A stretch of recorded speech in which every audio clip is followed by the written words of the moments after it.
Bom dia, meu nome é Guilherme Amarino, você talvez já me conheça de outros lugares. A ideia nossa hoje é compartilhar um pouco com vocês sobre o futuro que apresenta para nós. E é certo, quando nós lemos o livro de Apocalipse, e esse futuro apresentado para nós nos dá uma oportunidade de usar a nossa criatividade, a nossa estrutura de capacidades e dons que Deus nos dá, num futuro de fato moldado pelo Espírito Santo. A ideia é contar um pouquinho do que a gente tem feito. Vocês já escutaram aqui as histórias da Luísa, histórias do Alexandre, acabaram de ouvir a Rafa dizer, todos eles impactados pelo Espírito Santo que conduziu e guiou o coração deles, a partir de um arrependimento. Isso contaminou toda uma casa. No entanto, eu entendo que nós, todos nós, estamos num mundo também ocupado às vezes por uma tensão terrível.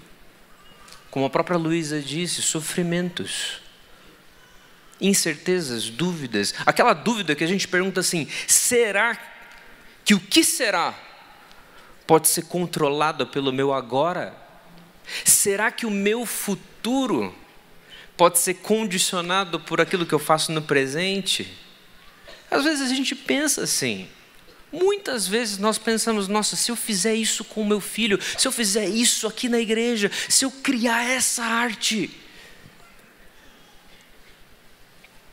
Muitas vezes nós olhamos para o mundo ao nosso redor, nas possibilidades de trabalho que a gente tem, nas inovações tecnológicas, com as novas expressões artísticas que são o tempo todo mostradas para nós. Você liga o teu computador, você abre o browser da sua internet ou pega a sua televisão e liga no YouTube, num Netflix, numa Disney ou qualquer outro streaming que você esteja, você fica abismado com as coisas que estão lá. O que é que o futuro que Deus nos mostra tem a dizer sobre todas essas coisas? E sobre a nossa atuação cultural? O que é que a gente tem feito com aquilo que nós recebemos de Deus? O que é que nós fazemos com aqueles que recebem dons criativos para a proclamação do Evangelho? Que recebem criatividade do Criador, que estão ali usando os seus dons e talentos guiados pelo Espírito para a produção cultural. Porque num mundo como esse, a gente olhando a nossa cultura atual, olhando talvez os rumos de toda a sociedade, você e eu podemos cair em dois comportamentos que não são ideais. O primeiro deles é a resignação. Tá tudo assim mesmo, vai ficar tudo ruim, já não tem mais jeito, então eu desisto. Então eu me fecho numa bolha, eu me protejo e eu não me relaciono. Eu não crio diálogos, não crio pontes e não proclamo.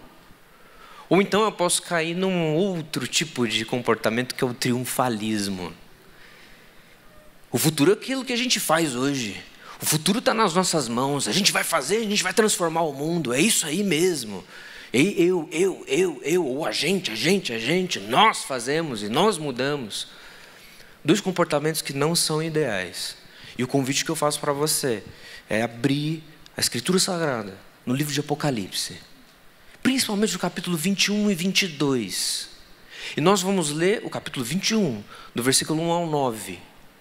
E a palavra de Deus nos mostrará um futuro em que Deus habita com o seu povo na Nova Jerusalém. E esse futuro que é prometido e conquistado através da ressurreição de Jesus Cristo. Veja, leia comigo o texto, capítulo 21 de Apocalipse, versículo 1 diz o seguinte: eu vi o novo céu e a nova terra, pois o primeiro céu e a primeira terra passaram, e o mar já não existe. Eu vi também a cidade santa, a nova Jerusalém, que descia do céu da parte de Deus, preparada como uma noiva enfeitada para o seu noivo. Então eu ouvi uma voz forte que vinha do trono e dizia: eis o tabernáculo de Deus com os seres humanos, Deus habitará com eles eles serão povos de Deus, e Deus mesmo estará com eles e será o Deus deles. E lhes enxugará dos olhos toda lágrima, e já não existirá mais morte, já não haverá luto, nem pranto, nem dor, porque as primeiras coisas passaram. E aquele que estava sentado no trono disse: eis que faço novas todas as coisas. E acrescentou: escreva, porque essas palavras são fiéis e verdadeiras. E disse-me ainda: tudo está feito, eu sou o alfa e o ômega, o princípio e o fim. Eu, a quem tem sede, darei de graça a fonte da água da vida. O vencedor herdará essas coisas, e eu serei o Deus dele, e ele será o meu filho. Quanto, porém, aos covardes, aos incrédulos, aos abomináveis, aos assassinos, aos imorais, aos feiticeiros, aos idólatras e a todos os mentirosos, a parte que lhes cabe será no lago que está queimando com fogo e enxofre, a saber, a segunda morte. Com base nisso, meu irmão, minha irmã, nós somos certos da esperança e sabemos que esse futuro prometido por Deus começa agora. O Espírito de Deus, ele nos vivifica. E a palavra, ela nos traz algumas coisas. Por exemplo, Romanos 8, capítulo 8, versículo 23. Deus nos dá as primícias do seu Espírito. 2 Coríntios, capítulo 1, 22. O Espírito de Deus, no seu penhor, ele confirma o nosso futuro, juntamente com Cristo. Efésios, capítulo 1, versículo 13 e 14. O selo do Espírito Santo é dado a nós para o louvor da glória de Deus. Esse futuro é certo. E essa compreensão traz para nós uma subversão esperançosa nos nossos ministérios locais, no uso da nossa criatividade, no relacionamento que nós temos com artistas, inclusive. As nossas expectativas, as nossas produções, as nossas expressões artísticas e também a proclamação do Evangelho. Tudo isso moldado pelo futuro que ocupa e transforma o nosso presente. Veja, de acordo com essa subversão esperançosa, o Espírito Santo é esse que une os diferentes. No texto são apresentados povos de Deus, Deus que convoca todos os povos da terra para o adorarem. Quando nós falamos de avivamento, nós não queremos um avivamento só para a nossa patota. Toda a terra adorará ao Senhor, que reúne todos os povos. O Espírito Santo une os diferentes. O Espírito Santo também gera abundância onde há escassez. Ele enxuga toda lágrima, ele faz a morte cessar, faz o luto acabar, faz o pranto acabar, faz as primeiras coisas passarem. É esse Deus que nos apresenta uma esperança, que consegue ocupar com a sua abundância este plano de escassez.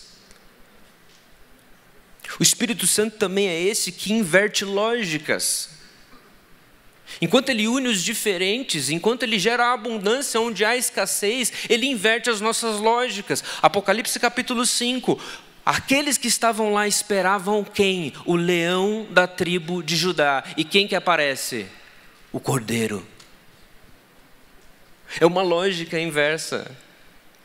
José, quando está diante do seu pai para abençoar os seus 2 filhos, Jacó propositalmente coloca a mão sobre o mais novo. E José, meio desconcertado, fala assim: não, pai, esse aqui é o mais velho. E Jacó: não, eu estou certo, é esse aqui. A própria história de Jacó, a própria história de José, a própria história de todo o povo de Israel, a nossa história, é uma inversão da lógica. Não merecíamos ter o que temos. Deus não precisava nos salvar. Nós não merecemos isso. Somos indignos. A própria palavra de Deus nos revela que somos pecadores, fracos, inimigos de Deus. E mesmo assim, invertendo toda a lógica, Ele se movimentou em nossa salvação. Ele se movimentou nos entregando a redenção. O Espírito Santo inverte lógicas. E ao realizar tudo isso, unir os diferentes, gerar abundância, inverter lógicas, ele expõe as nossas profundezas.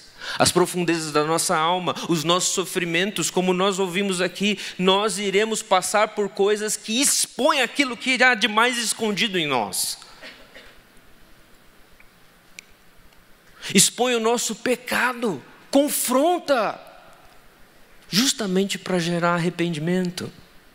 Expõe as nossas angústias que muitas vezes não temos coragem de dizer para mais ninguém. Expõe as profundezas. E ao expor as profundezas, isso é promessa de Deus dentro desse texto, tudo será feito novo. O Espírito Santo recria. O Espírito Santo recria. Dá-nos uma nova vida, nos vivifica, dá-nos então uma oportunidade vívida de caminhar aqui nessa terra, de esperar pelo reino de Deus, de viver nessa subversão esperançosa e desfrutar da liberdade que Ele nos dá. E andando em liberdade, a gente pode pensar muitas e muitas coisas. Thomas Watson, um dos puritanos, ele fala que o céu está presente na boca do homem piedoso. Ele fala como se já estivesse no céu. Guarda isso. O céu está presente na boca do homem piedoso. Eu sei que o mundo apresenta para nós uma tensão da qual muitas vezes a gente não consegue passar por elas sem chorar, sem sofrer. Eu sei que essa vida aqui pode se tornar muito difícil, com fardos que continuamente, muitas vezes, nos derrubam. E aí, eu preciso compartilhar com vocês, por que fazemos o que fazemos? Porque nós nos importamos, como a PECOM, em produzir o conteúdo que produzimos.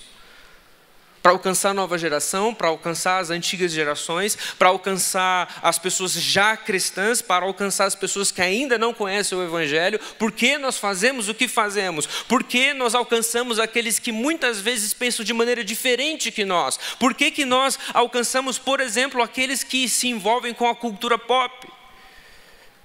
Com a música, com a arte? Por que nós comunicamos com aqueles e criamos pontes com aqueles que têm discurso científico? Por que isso é necessário? Por que existe Peregrino da Alvorada, por exemplo, no canal do YouTube nosso? Por que existem músicas, por exemplo, do Projeto Sola, do Paulo Nazaré, do Trio Tris, da Raquel Novaes, da Suilô, do João Alexandre, da banda Purples? E de tantos outros artistas que continuamente usam desse dom criativo para falar da esperança. Por que nós fazemos isso?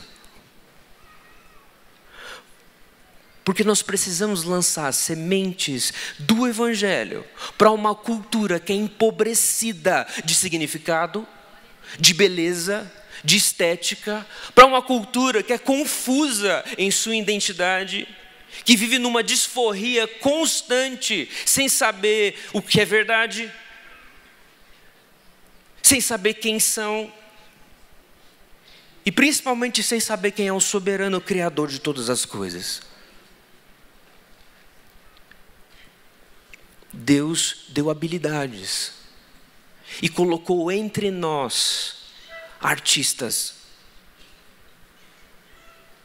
entre nós pessoas que conseguem interpretar essa realidade, trazer uma hermenêutica desse mundo e embelezar esse mundo, ornamentar, talvez com canções, talvez com bons livros e boas histórias, talvez com o uso da criatividade em produção de vídeos, de podcasts, de programas de rádio e de várias outras coisas.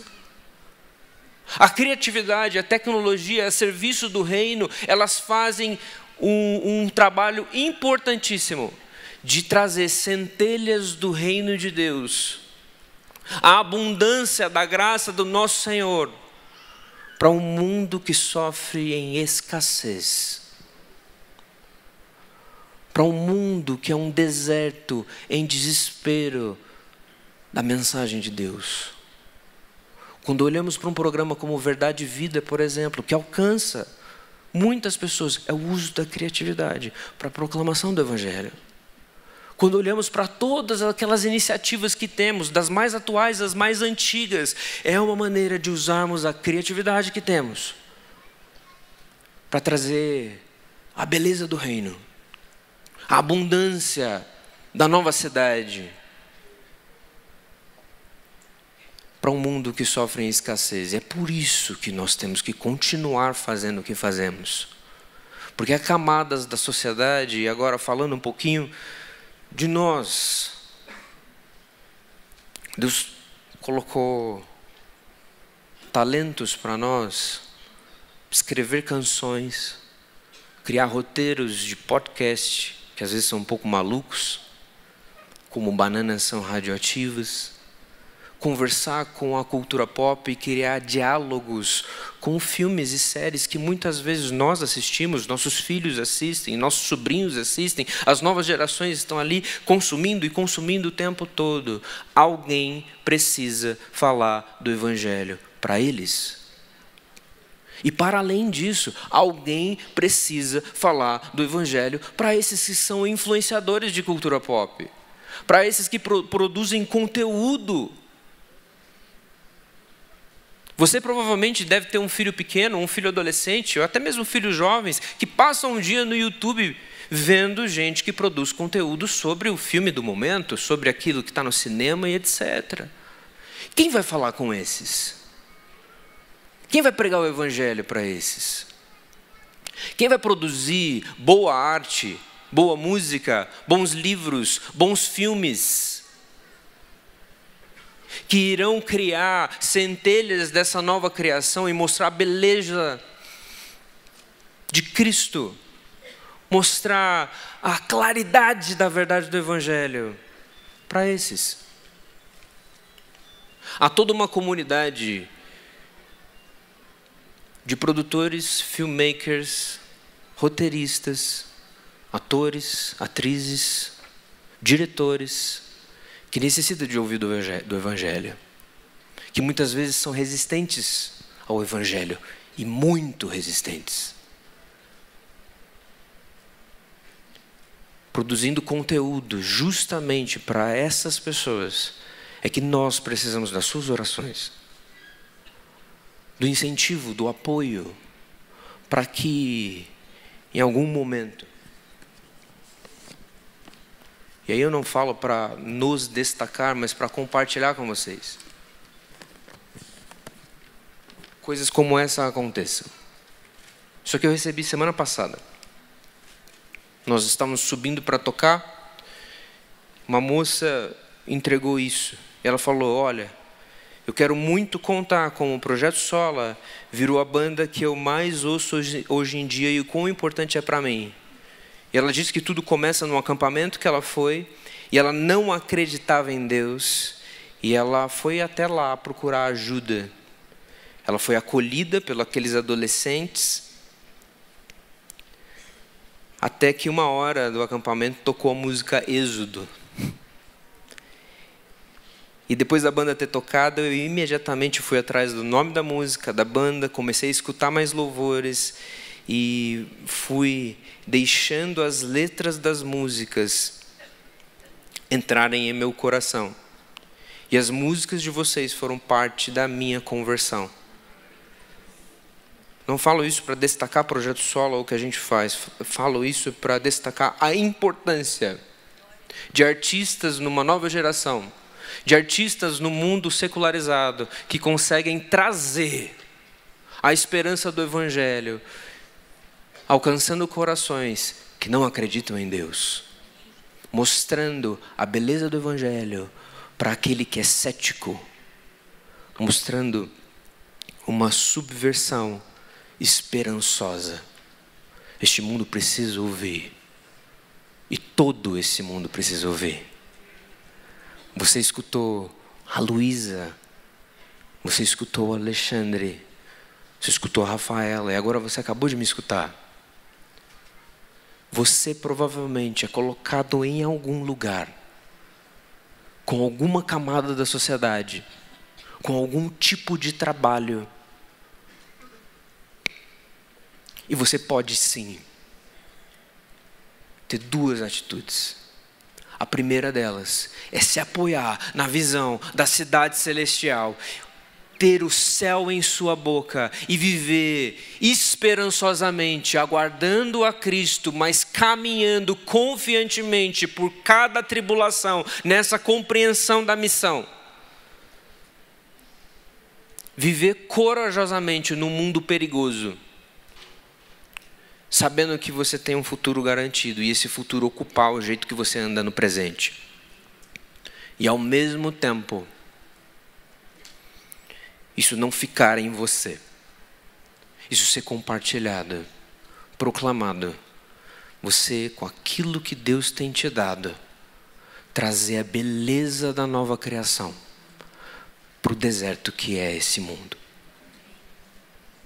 Eu gostaria, nesse momento, de orar com você, fechando essas 4 falas que temos. Você foi provavelmente incentivado, provocado, desafiado, confrontado. E eu queria orar com você.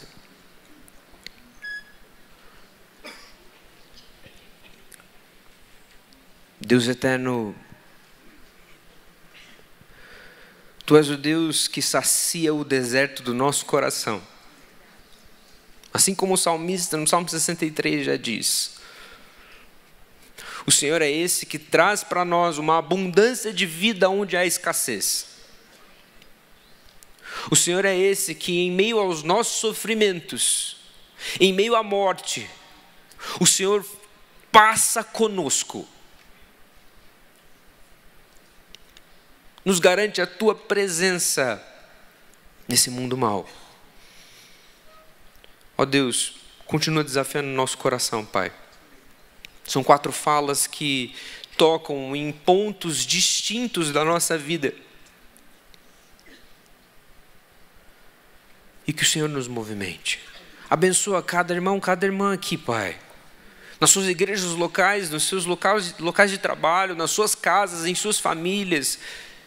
Deus usa aquilo que a Luísa falou, aquilo que o Alexandre falou, aquilo que a Rafaela falou, aquilo que eu acabei de dizer, para a edificação do Teu corpo, Pai, e principalmente para a glória do Teu nome. Porque sabemos, Deus, sabemos, porque o Senhor assim nos disse, que um dia Te encontraremos plenamente, desfrutaremos da comunhão plena com o Senhor na Nova Jerusalém. E até esse dia chegar, faça-nos, Deus, que a visão desse dia, que a esperança desse dia ocupe o nosso presente.